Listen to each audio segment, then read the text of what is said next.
Bismillahirrahmanirrahim ve bihi nesta'in ve huve hayru nasirin ve mu'in. Kâlellâhul hakim. Euzu billahi mineşşeytanirracim. Ve la terkanu ilellezîne zelemû fetemessekumun nar ve mâ lekum min dûnillâhi min evliyâ sümme la tunsarun. Sadakallahul aliyyul azim. Allah Təbaraka və Teala Hud surəsi 113-cü ayədə belə buyurur. Zülm edənlərə meyl etməyin, yoxsa sizə atəş toxunar, cəhənnəm əhli olarsınız. Sizin Allahdan başqa dostunuz yoxdur. Sonra sizə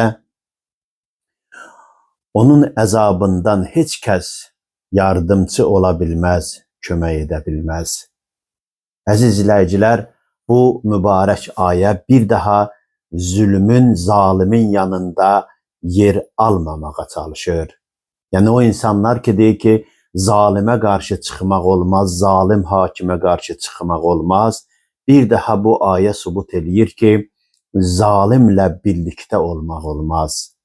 Müfəssirlər bu kəlmənin mənasını, tərkənu kəlməsinin mənasını belə izah edirlər. Meyl etmək, həmdil olmaq, həmfikir olmaq, onunla birlikdə olmaq, həmdərd olmaq, onu özünə dost bilmək, onunla münasibətdə olmaq, onun tərəfini tutmaq və s. bütün bunlar bu tərkənu kəlməsinin mənasını verir. Yəni ayədə buyurur ki, tağutla, zalimlə, zalim hakimlə dost olmayın, özünüzü onlara oxşatmayın, onlara meyl etməyin, onların xoşu gələn kimi olmayın, yoxsa sizə cəhənnəm atəşi toxunar, yəni sonunuz cəhənnəm əzabı olar.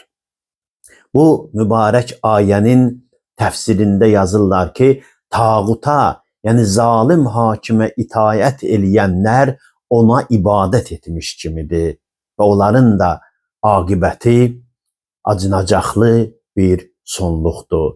Həzrəti İsa əleyhissalam bir kənddən keçirdi, bir kəndin xarabəliyindən keçirdi. Baxır görür ki, kəndin bütün əhalisi məhv olub, həlak olub. O həlak olanlardan birini Allahın izni ilə dirildir və ondan soruşur ki, nədən Allah sizi həlak elədi? O buyurur ki, biz tağuta itaət eləyirdik, zalimə itaət eləyirdik. Necə itaət eləyirdik? Onun fikirlərini qəbul eləyirdik, onun əmrlərinə tabi olurduq, özümüzü onlara bənzətməyə çalışırdıq və bunun nəticəsində də onlar həlak olurlar. Tağuta zülm eləyənlərin sonu belə olur. Seyyid Qütb bu ayənin açıqlamasında buyurur ki, və la tərkənu iləllədinə dələmu, yəni sitəmkarlara, zülümkarlara söykənməyin, onlara etimad eləməyin. Onların xisləti budur ki, qüdrətə çatandan sonra sizə müsəllət olarlar, sizi öz qullarına çevirərlər və ömür boyu özlərinə qul kimi xidmət elətdirərlər. Həqiqətən də Seyyid neçə 10 illər bundan qabaq bu sözü deyərkən elə bil bugünün ab-havasını dərk eləyirmiş. Bugün biz də baxıb görürük ki, zalimlərə, zülümkarlara itaət eləyənlər, özünü onlara oxşadanlar, özlərini onların köləsinə çeviriblər.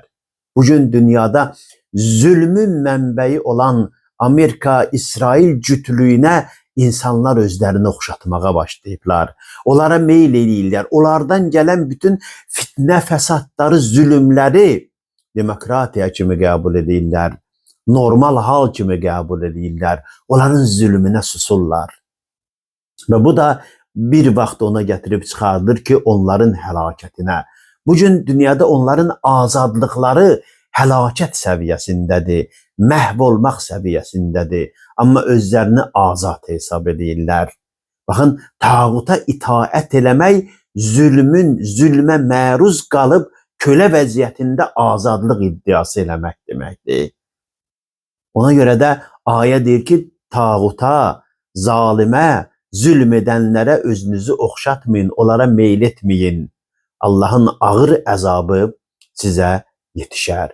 Bir daha bunu göstərir ki, o İslam firqələri ki, zalim hakimə etiraz etməyin, onu tənqid etməyin əleyhinə çıxış eləyirlər, onların Qur'andan xəbəri yoxdur.